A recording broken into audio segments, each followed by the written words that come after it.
in some ways I felt like kind of like Saul in a way. Then I felt a little bit like Job, and I felt like, now I get the Technicolor dream coat. I went through all of these things where I had to go through these really hardships. I had to figure some things out, and I was tested greatly. And I passed a lot of the tests. There are some of those tests that I think I failed, that I'm still working on, and I'm trying to do better. And for me to be able to even say that, hey, there's the cat back there.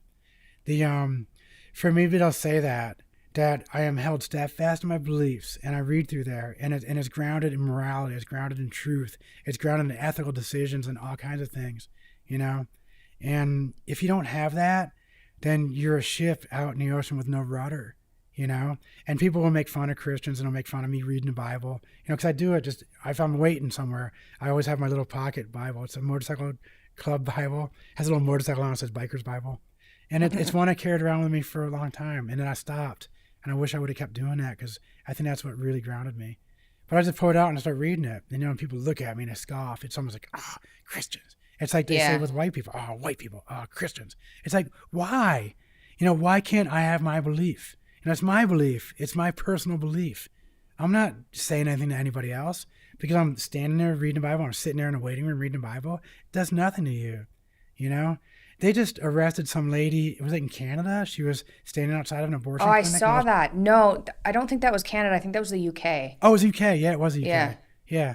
But she was standing there just silently, not saying a word. And then they said, do you know where you're standing? She said, yeah, this is an abortion clinic.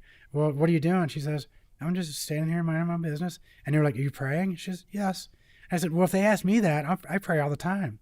I pray with every breath I take, And if you work on, there's this breathing technique. There's this, these deep air breathers, and it's a really neat thing. But if you think about the name of God, and in the old Judean way was Yahweh, every breath you take is speaking the words of God. Yahweh.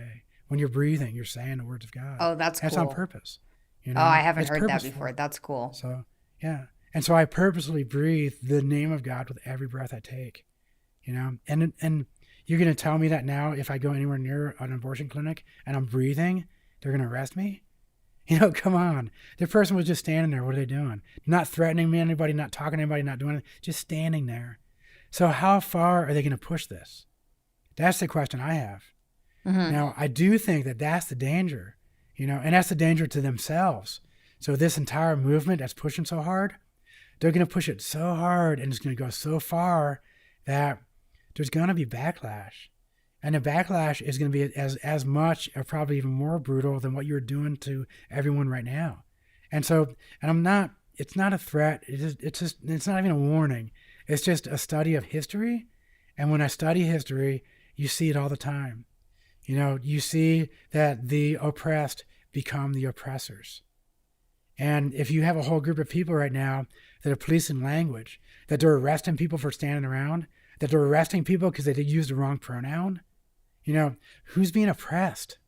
That every corporation around the world, every Fortune 100 company, every Fortune 500 company, every company around the earth has a rainbow flag and has this, and they raise them on the flagpoles, and they're having parades and everything. I don't see that for Christians, I don't see that for a lot of groups of people, so you're not oppressed. I really wish that they would stop saying they're oppressed, because they can do everything that anyone can do. Do you think the oppression, or do you think the violence that's happening is caused because you have drag queens dancing half naked in front of young kids? Do you think the oppression is happening because you have, young kids like Chloe Cole, who had a double mastectomy at like 15 or 16 years old?